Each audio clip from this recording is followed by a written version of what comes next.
لب پہ میرے یہ صدا ہے شاہزلی نور زمان. نحمده ونصلي على رسوله الكريم.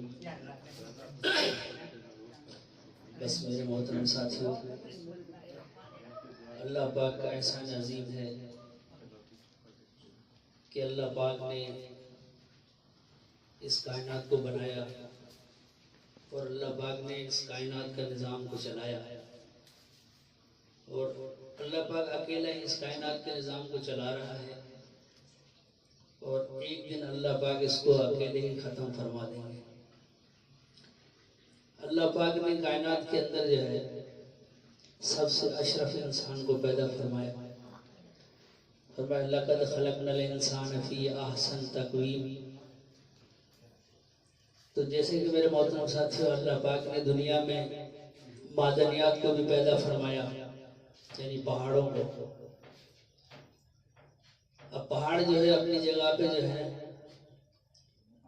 لگے ہوئے ہیں، ہل نہیں سکتے، بڑھ نہیں سکتے، چل نہیں سکتے، بول نہیں سکتے. اللہ سبحانہ وتعالیٰ نے اپنی قدرت کو نمایاں فرمایا. پھر اس سے آگے ایک اور مخلوق کو پیدا فرمایا. اللہ پاک نے نباتات کو پیدا فرمایا. اب نباتات پھل، پھول، درخت. اب پہاڑ جو ہے وہ بڑھ نہیں سکتا، اور درخت، پھل، پھول، بیل، بوٹے یہ بڑھتے ہیں.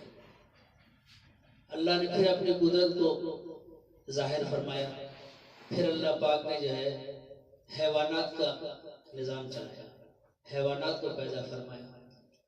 اب میرے محترم ساتھیوں، نباتات بڑھ سکتے ہیں، معدنیات اپنی جگہ موجود. اس سے آگے اللہ نے ایک صفت اس میں پیدا فرمائی دوسری مخلوق میں کہ وہ نباتات بڑھ سکتے ہیں.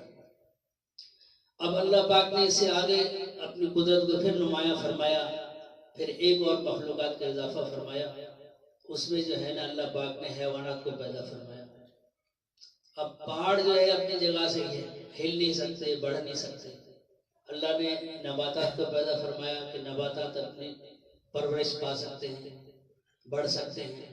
اس کے بعد اب جانور جو ہے وہ بڑھ بھی سکتے ہیں اور وہ چل بھی سکتے ہیں، کیونکہ نباتات نہ چل سکتے ہیں، اب جانور چل سکتا ہے. اللہ سبحانہ تعالیٰ نے پھر اپنی قدرت کو نمایاں فرمایا. پھر انسان کو پیدا فرمایا. اب میرے محترم ساتھیوں، انسان جو ہے نا پہاڑ کے مقابلے میں، درخت کے مقابلے میں، جانور کے مقابلے میں تینوں صفت پائی، لیکن ایک چوتھی صفت اس کے اندر اللہ نے جو رکھی، یہ بول بھی سکتا ہے. تو میرے محترم ساتھیوں، اللہ پاک نے جو ہے اس لیے فرمایا لَقَدْ خَلَقْنَا الْإِنسَانَ فِي أَحْسَنِ تَقْوِيمٍ. اللہ نے انسان کو سب سے اچھا پیدا فرمایا. اب میرے محترم ساتھیوں، اس دنیا میں انسان کے آنے کا مقصد کیا ہے؟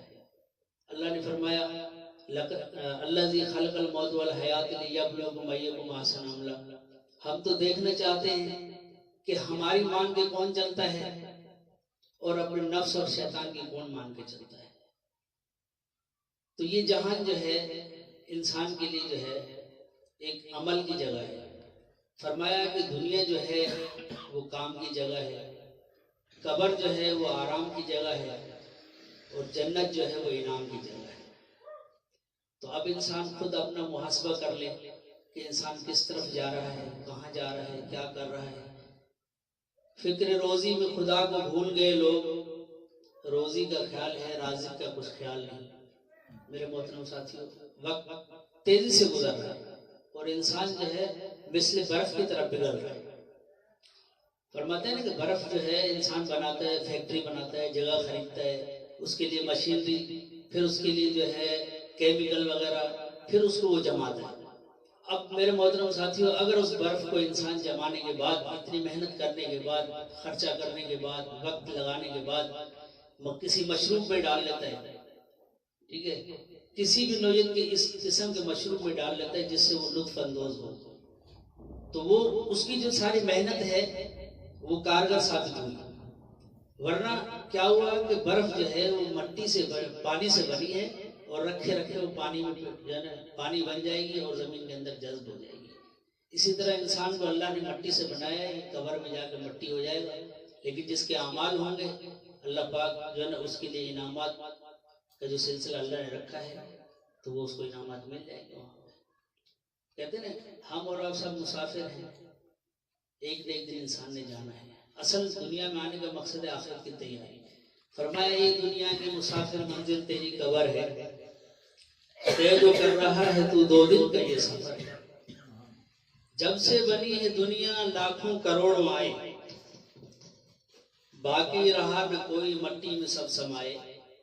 اس بات کو نہ بھولو سب کا یہی حشر ہے، 2 گز کفن کا ٹکڑا چھوٹا سا تیرا گھر ہے۔ آنکھوں سے تو نے اپنے کتنے جنازے دیکھے، ہاتھوں سے تو نے اپنے دفنائے کتنے مردے، انجام سے تو اپنے کیوں اتنا بے خبر ہے، یہ دنیا کے مسافر منزل تیری قبر ہے۔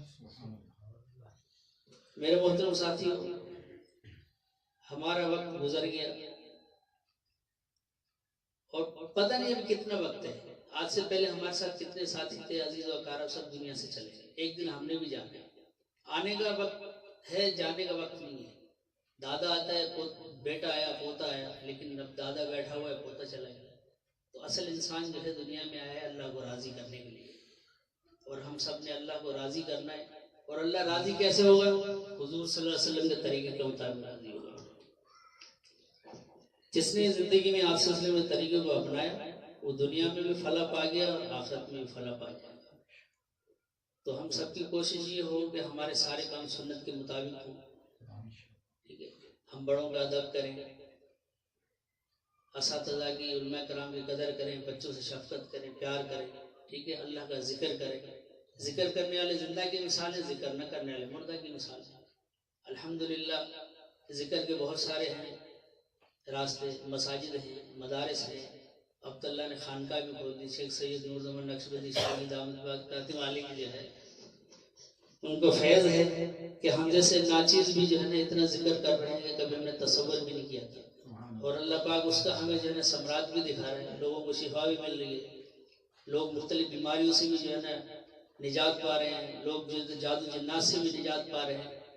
تو میری درخواست یہ کہ انسان آیا دنیا میں اللہ کے ذکر کے لیے ہے، جتنا اللہ کا ذکر کرے گا اللہ والوں کے ساتھ کہتے ہیں کہ نگاہ ولی میں وہ تاثیر دیکھی، بدلتے ہزاروں کی تقدیر دیکھی۔ تو ہم اللہ والوں میں بیٹھیں، چاہے وہ مجالس جہاں بھی ہوں، مدارس میں ہوں، تبلیغ کے حوالے سے ہوں، ٹھیک ہے؟ تو ہماری کوشش یہ ہو کہ اللہ ہم سے راضی ہو جائے۔